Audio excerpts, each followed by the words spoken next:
Kate, and this is 3 with me. Ah, knitting. The Olympic sport for grandmas everywhere. But knitting's not just for the woman in the corner of a bus with a million bags. No, no, no, no. Knitting is now cool. Yeah, it's cool. A hand-knit hat for your boyfriend's cousin is sure to win the family over. But knitting can be hard. That's why we've come up with 3 ways to knit without using needles. First up, we have floor knitting. To begin, we just want to create a basic loop knot. Next, loop your yarn through the loop you just created. This will create a new loop, and then you want to do this again, creating a braid-like structure that'll be the length of the piece you create. When you get to the length you want, start threading your yarn through the top of the braid, creating a new line of loops.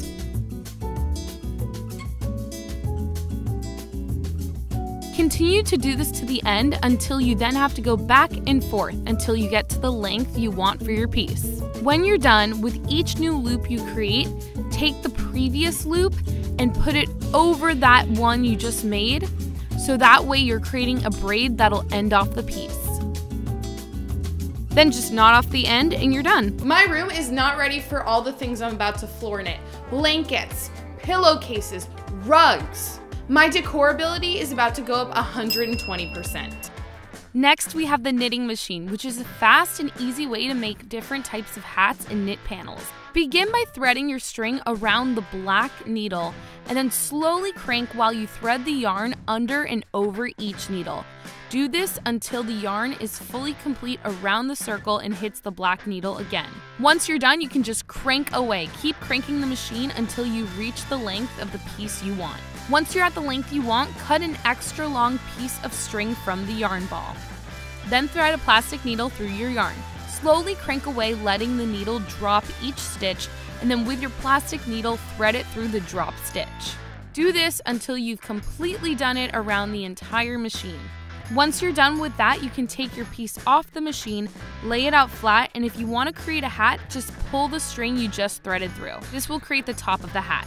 Then just knot it off. I legit just made a hat out of that knitting machine. It took like 10-20 minutes. 10 out of 10 recommend. That is awesome. What? Lastly, we have finger knitting. You want to begin by taking your yarn and putting it around your thumb and then over and under each finger. Do this 4 times to create a base starting point. Next, take the under loop and pull it over your finger. You want to do this with each finger. There should be 4 loops left. Towards your pinky, do over, under, over, and then back towards your thumb, over, under, over. Once you've done that, you can take the bottom loop and pull it over your finger. Keep doing this until you have the length you want. Once you're done with that, take the loop on your pointer finger, put it on your middle finger, pull the loop underneath, over your finger.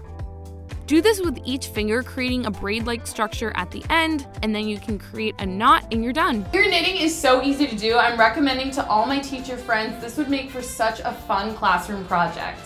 That's it for this episode of 3 with me. We hope you enjoyed. If you haven't already, subscribe and comment below which type of knitting technique you want to try.